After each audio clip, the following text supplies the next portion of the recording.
Amongst the forgotten British television sitcoms of the 70s in today's video, I'll be looking at the ill-fated follow-up to The Good Life starring Richard Briers and the obscure historical romp that almost ruined the reputation of Jimmy Edwards. I'll also be revisiting forgotten gems featuring the incredible comedy talent of stars such as Arthur Lowe, Leonard Rossiter and Donald Sinden.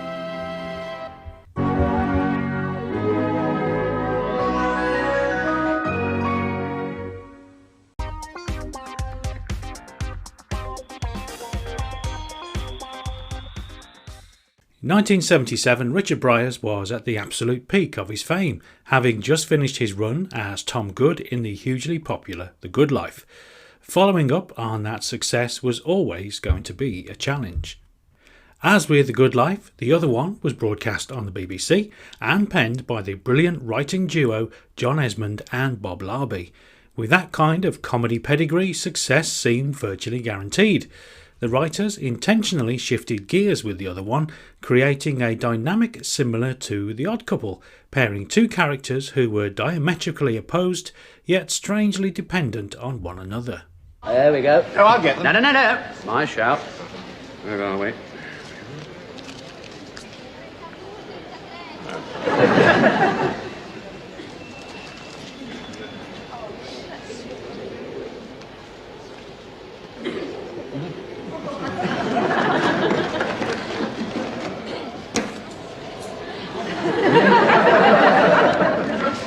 Here we are.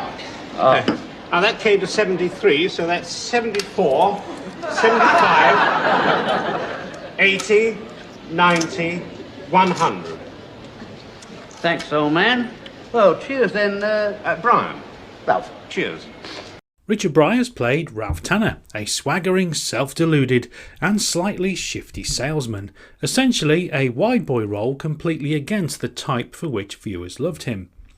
His foil was the superb Michael Gambon as Brian Bryant, an introverted, timid and gullible bore. The idea was simple. Brian saw Ralph as a spark for his dull existence, while Ralph saw Brian as the perfect naive audience for his constant stream of flimsy lies. The first series sees the unlikely pair meet at Gatwick and embark on a misadventure-filled package holiday in Spain. The comedy relies on the awkward collision of Ralph's sheer incompetence with his unshakable bravado, especially when he tries to convince a bewildered Brian that sharing a grubby staff room in their hotel, complete with no bath or balcony, is the very definition of luxury. It isn't like the brochure, is it? You're damn right it's not like the brochure. If it was, I wouldn't keep on coming back to it.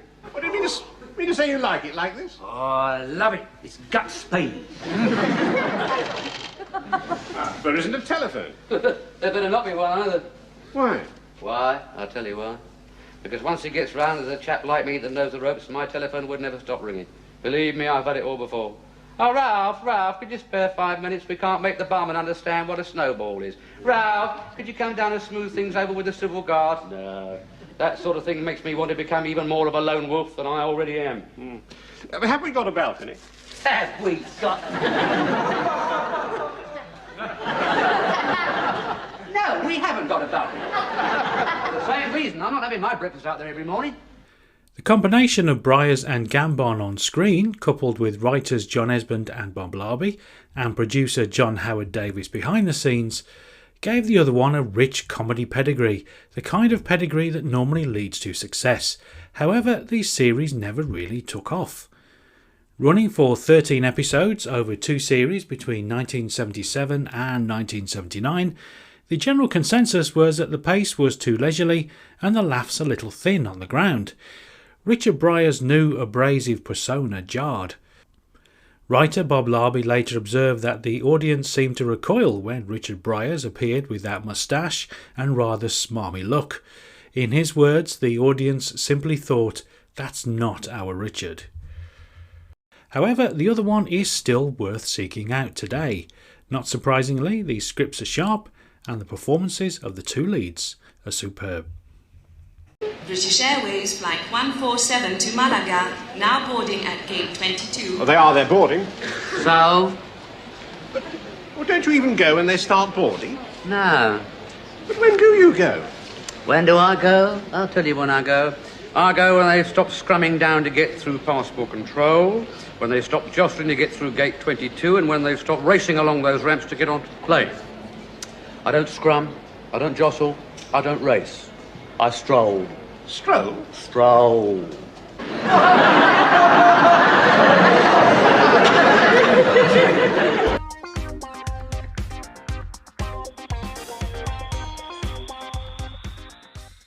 Starring comedy legend Jimmy Edwards, 1973 Sir Yellow remains a rather obscure and much maligned historical comedy. Edwards plays the medieval knight of the title, Sir Yellow, a cowardly, blustering rogue whose main pursuits are alcohol, wenches, and desperately avoiding his arch-nemesis Sir Griswold, played by the prolific character actor Alan Curtis, who Carry On fans may remember from his small roles in Carry On Abroad and Carry On Henry. Critics were brutally unkind to the series, and the general consensus is that this might be one of the worst British sitcoms ever made. By the third episode, ITV had virtually given up on it, shunting it from a respectable evening broadcast slot to a graveyard post-midnight showing on a Sunday. As always, I like to seek out the positives in even the most maligned of series, and the cast of Sir Yellow is definitely a highlight. Alongside Jimmy Edwards was the marvellous Melvin Hayes, who would begin his career best role as Gunnar Beaumont in It Ain't Half Hot Mum just a few months later. Also along for the ride was Hammer horror veteran Michael Ripper as Cedric, manservant to the villainous Sir Griswold. Best viewed as more of a curio today, each of the 6 episodes play out like a rather clumsy pantomime. I think the series would have been better received had it been made as a children's sitcom, as the humour employed throughout is more suited to a juvenile audience. Sir Yellow is a non-taxing watch, featuring a genuine comedy heavyweight who simply couldn't squeeze any real laughs out of the material. It might not be a classic, but it is a fascinating piece of forgotten television history, and sometimes simply satisfying that historical curiosity is reward enough. First of all, it's very important to remember, this is ye love potion, this is ye aniseed. No, James, no. This is your love potion, Oh, and this dear. is your aniseed. Thou hast got a bit about face, you know. This is the love potion. No, James, this is... Right. Do you know, we didn't know where we were this morning. We still don't. Well, there's only one way to find out. Drink. No, I'll stick to the wine. You heard what I said? Drink it! There we are.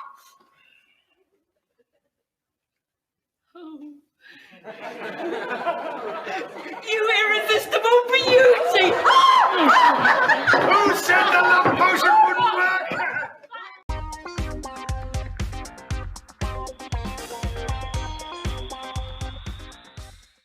Running from 1971 to 1972, Last of the Baskets is a classic example of a show that simply couldn't compete with the enduring fame of one of its stars.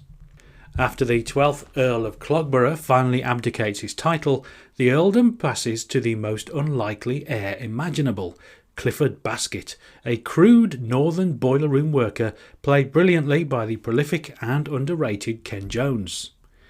Sadly, what Clifford inherited was not a fortune, but a ton of debt and a ramshackle stately home in the Western Pennines that looked ready to collapse.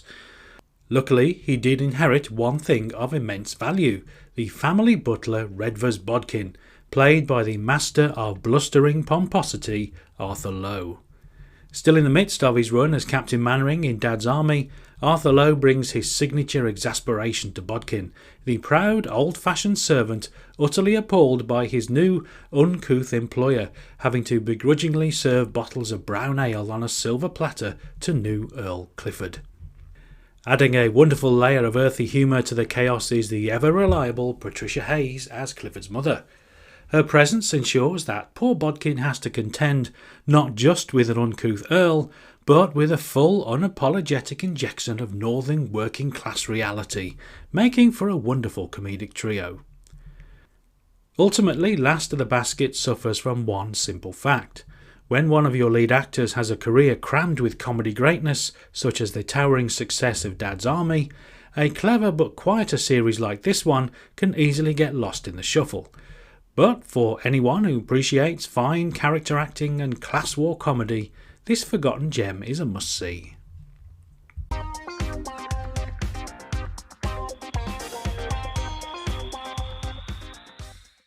After the staggering successes of Rising Damp and the fall and rise of Reginald Perrin, you might expect the great Leonard Rossiter's next project to have been equally huge. Alas, that was not the case with the 1978 ITV sitcom The Losers. Written by Alan Corran, editor of Punch magazine, The Losers starred Rossiter as Sidney Foskett, a seedy, fast-talking wrestling manager, a classic bombastic Rossiter character cut from the same cloth as Rigsby, but with an even more pronounced layer of cheap ambition. The fair size do tomorrow night and all, isn't Only it? the bloody World Heavyweight Championship, isn't it? I thought that was last month. It was. But they like to have a World Heavyweight Championship every month at the Lewisham Bath. Good. He's trying to take the title off himself now. Rossiter is, as ever, wonderful in the role, playing the ultimate wheeler dealer whose latest scheme comes from a surprising place. He discovers a young, slow-witted wrestler named Nigel, who is the perfect loser. Foskett, realising the public love a loser, begins rigging matches so that his hapless new charge, nicknamed the pitiful Orlando, always comes off second best, all for a very tidy profit. You can't help but feel sorry for him, you know. Well, it's him or me, Dennis. And if one of us is going to get done over by Max Snow's employees, I know which way I'm voting. Anyway, he's getting paid good money for it. How good? 50. Oh, you've got a kind heart then. Oh, yeah. Oh. Never known you to lash out £50 before. Oh, no, 50p. Where's the salt? 50p? Yeah, well, it wouldn't be fair otherwise. He wouldn't know what to do with folding money. While Rossiter's performance is superb, his success was perhaps the series' undoing.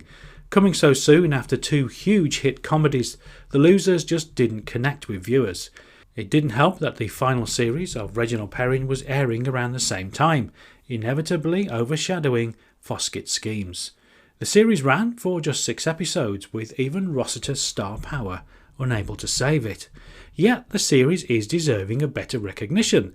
The scripts are sharp and Rossiter is ably supported by a great cast, including the reliably downbeat Joe Gladwin as trainer Dennis. Most notably in the role of Nigel is a young, up-and-coming actor of the time, Alfred Molina.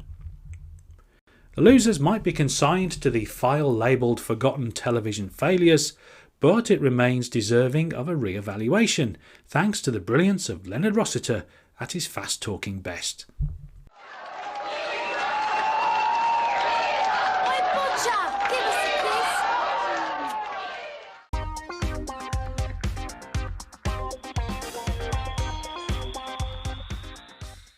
Now to a series that isn't so much forgotten today as it is sadly overlooked.